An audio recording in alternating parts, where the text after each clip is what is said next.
Greetings, members, one and all of the Salivation Nation, presenting to you the oldest coin in my collection.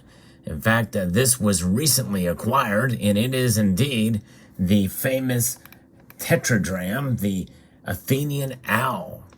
So let's explore!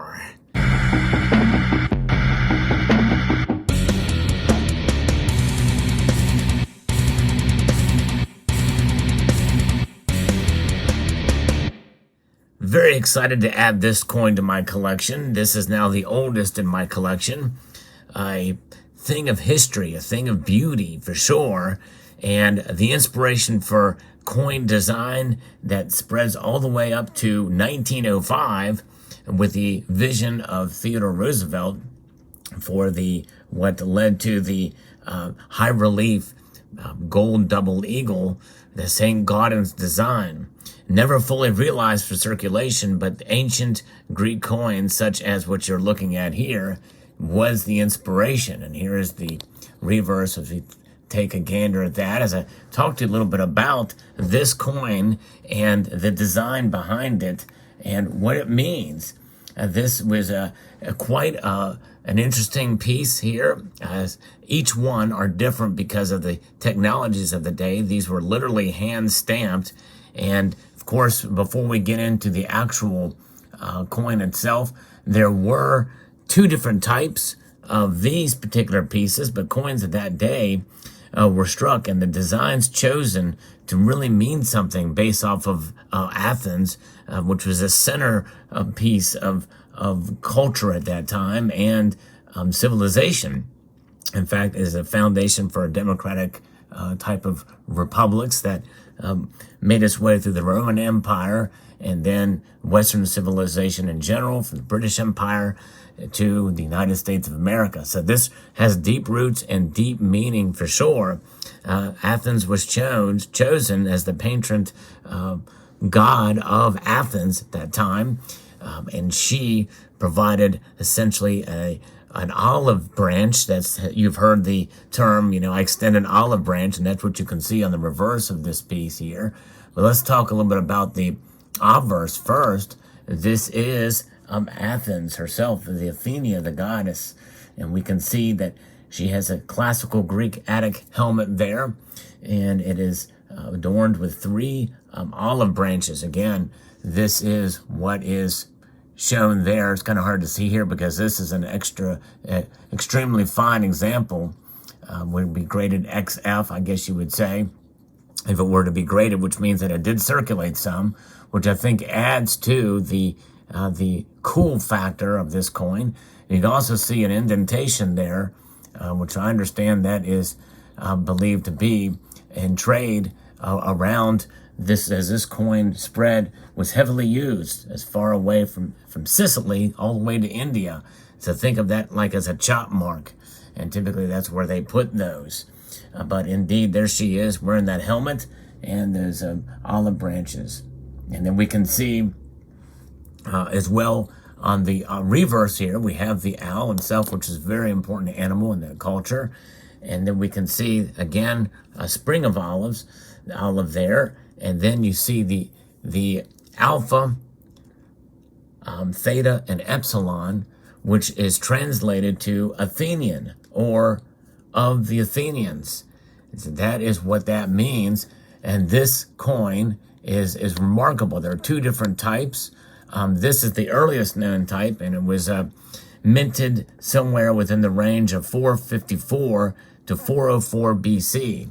So even if it is as late as 404 BC, that was the mark of when they shifted to a newer design of the Athenian owl that was minted after that period. So this is probably this period and most common of these coins that were found in a massive hoard. I think of more than 30,000 in Turkey some years ago, meant that these could be acquired for a very affordable price. And actually, I was able to acquire this ungraded version for about $680, which is considered a steal.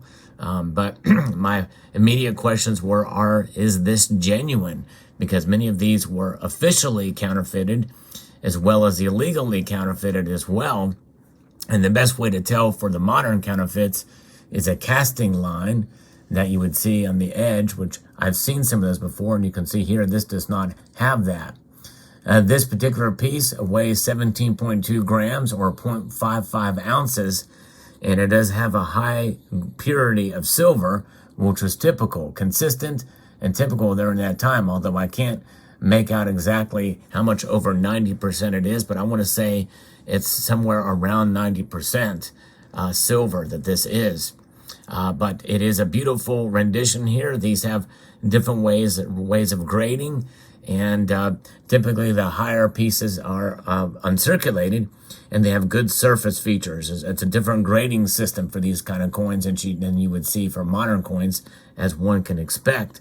But this particular example here is very nice, and for what it's priced, it shows pretty much almost a full crest here, as you can see. These are obviously struck very different, and you can see the full head, but a little bit of the nose is chopped off there. It certainly does weigh on the value of it, but it's nice to be able to have something like this in the collection here. As you can see, this is extremely high relief.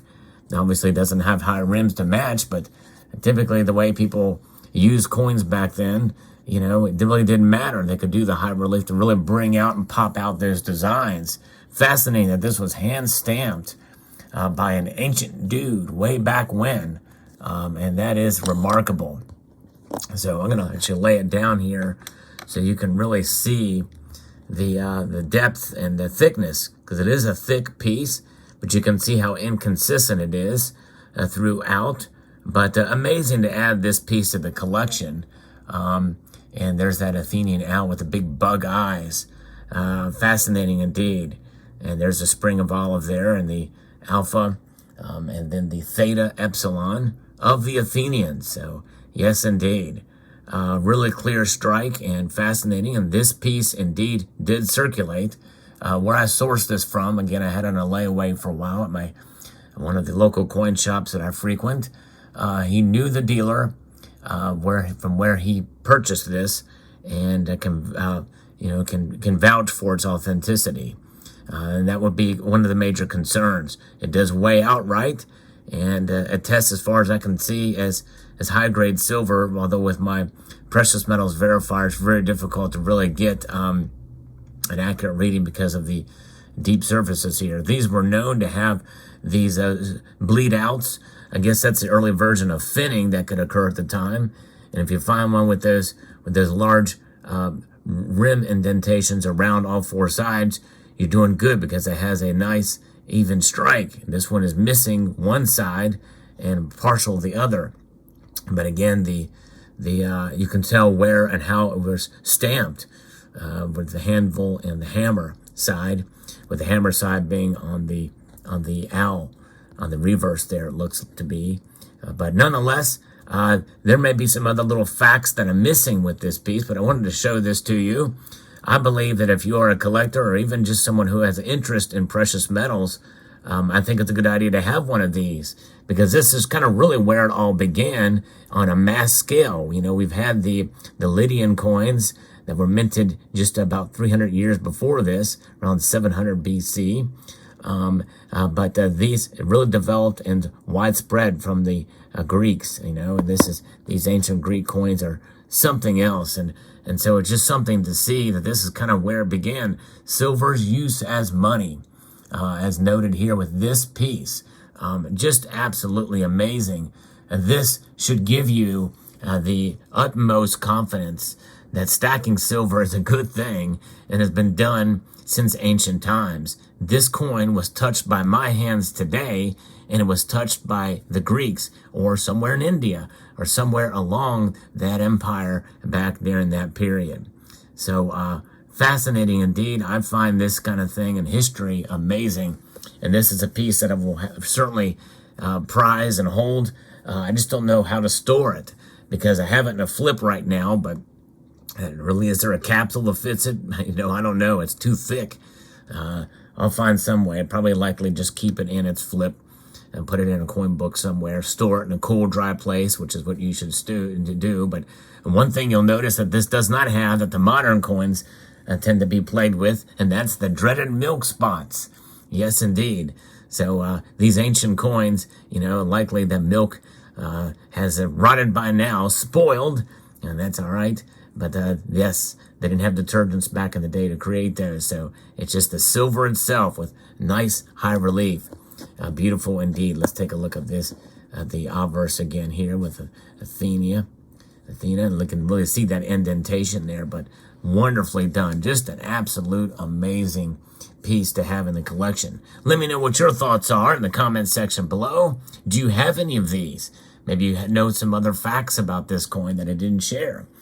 I'd like to extend a multitude of gratitude to you all for taking the time to watch this video on this Athena Owl Tetradrachm. Also, Tetradrachm is another way I think it could be pronounced, but Tetradrachm I think is the most common way.